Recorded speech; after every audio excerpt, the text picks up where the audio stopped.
Hi, I'm Sebastian, head of product at Arm Digital. And over the next few minutes, I want to give you a slightly broader view of how you can think about data structures when you want to track participants and attendance. If your organization is running different programs and activities, you'll often need data like unique participants you've reached or how regularly they are attending. And that can be quite challenging to get by and collect that data reliably. This is one of the reasons why we started Arm Digital as software to make that easier for everyone. And as an example here, I'll use a sports context use case, but hopefully it'll be easy for you to apply the ideas to whatever kind of program you're running. At the core of the system is the individual participant. Participants have their own profiles in the Arm Digital system where you can store any kind of relevant information like the name or the date of birth. And internally, the system will generate a unique ID so as to easily identify and link that participant's record to any kind of related information. This way, we can avoid double counting. Then, above this, you can create groups and assign participants to them to organize your different programs and engagement. In Digital itself, you see a database of all the participants across your organization that you have registered. You can register new ones either through the application itself or import from a spreadsheet that you might already have or that you're generating from an online sign up form or something like that. Participant's profile then can be customized to hold the details you need, and the group relationships gives you not only the currently active participation, but a full history of previous engagements if you ran different programs or projects. Group memberships in Arm Digital always have a time period attached to them so that you can easily retain that history while the system figures out for you which are the currently active members of these different groups when you need an active participation and attendance list or something like that. And participants can be part of as many teams or groups as you need them to. So in our example, we can also add Cristiano to the Portuguese national team. And then he will show up in those various groups whenever we track other details. Teams have their own profiles where you can keep related information and categorization as necessary, or review the currently active participants that are part of this group. And it's usually useful to think of teams in a rather fine-grained way. So if you have a football program, for example, rather than creating one single group for the whole football program, you could rather create groups for the under 14 football boys in Brooklyn, and then a separate team for the under 16 or for your basketball leadership program, so that groups really in the system represent groups of people that in the real world regularly do activities together. That way, it's much easier for you to track and manage the information in the system if you have this representation. In order to track attendance and events, the system will create various event records then for a certain date that can hold which participants have been present or absent, even though they were expected to come. But in order to help you organize this and assign these maybe to various team members that are responsible for tracking different things or different categories, we've introduced an additional concept of an activity as a regular recurring schedule of things. So in the sports example, such a recurring activity could be practices of Manchester United or matches of Manchester United as two separate activities if you want to have separate statistics of how many matches versus practices took part and how the participation levels were in each one.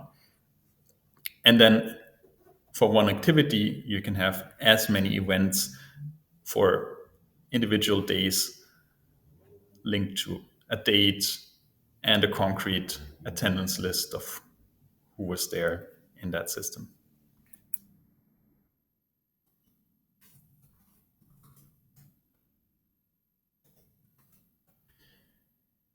In Arm Digital, what you would do is, as part of the team, you have the section of activities that are linked to this team. And in our example here, there's already practices for Manchester United added. And we can, if there's more complex, different types of activities that you have, we could add another activity for, say, matches of Manchester United and give that a separate category here that we can then use for evaluation later on. And activities also give the chance to assign a certain user who is responsible for recording this data. So I'll assign our demo account for now. And in more simple programs for you, it might be that you just need a single activity for each of your groups. That's also fine. But if you need to track separate types of activities, you can add multiple ones here. And apart from teams, also you can review on a global list of which activities you have created.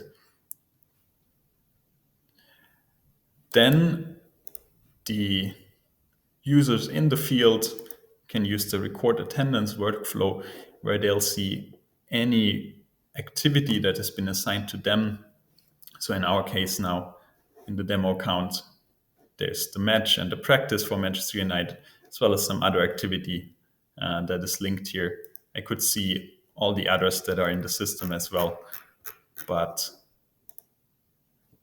for me, in my user account, this should be a manageable list so that I can easily jump into the recording and for a certain day mark the different participants as present or absent, and then have these event records in the system.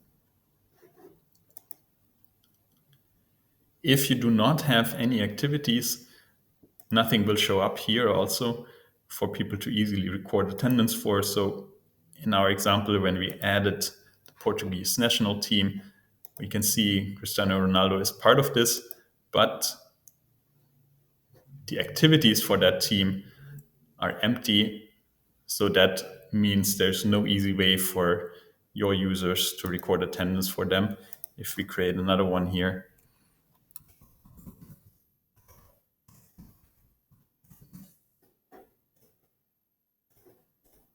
and assign that, then going to record attendance. Now I also have the option to record matches of the Portuguese team, and the participants are automatically inferred from whoever is an active member of this group that we have added.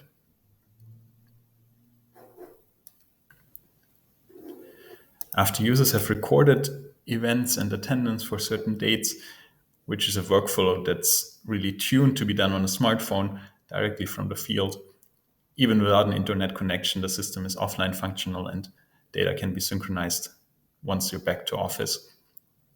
So once events have been recorded, you can review them in an overall list of all the events that came in from various team members, say in the current week or overall. And you can find these overall attendance details also linked to both the participants as well as the activities. So if you go back to the individual participant's profile, there's an attendance tab in Cristiano's profile, and we can review the matches for Manchester United and seeing an average attendance here in this example of 50%, drilling down even to the individual days on which events were recorded and what the details of these are. This overview is not only available for individual participants, but also for the activities. So if I go to the participant activities list and then jump to the individual recurring activity, there also is the events and detail and attendance details screen, and I can review the average attendance across all the team members. So this is a slightly different statistics to review at a higher level. So that, in a nutshell, is how you can track different activities and attendance within Arm Digital. If you have further questions, don't hesitate to reach out and discuss your use case with us or get guidance on how to adapt the system that you're working with. Of course, all these details that you just saw being tracked can be exported and then also used in reporting formats to calculate event and participation statistics that you might need to report to your other stakeholders. So far, I'll leave it here and looking forward to hear from you.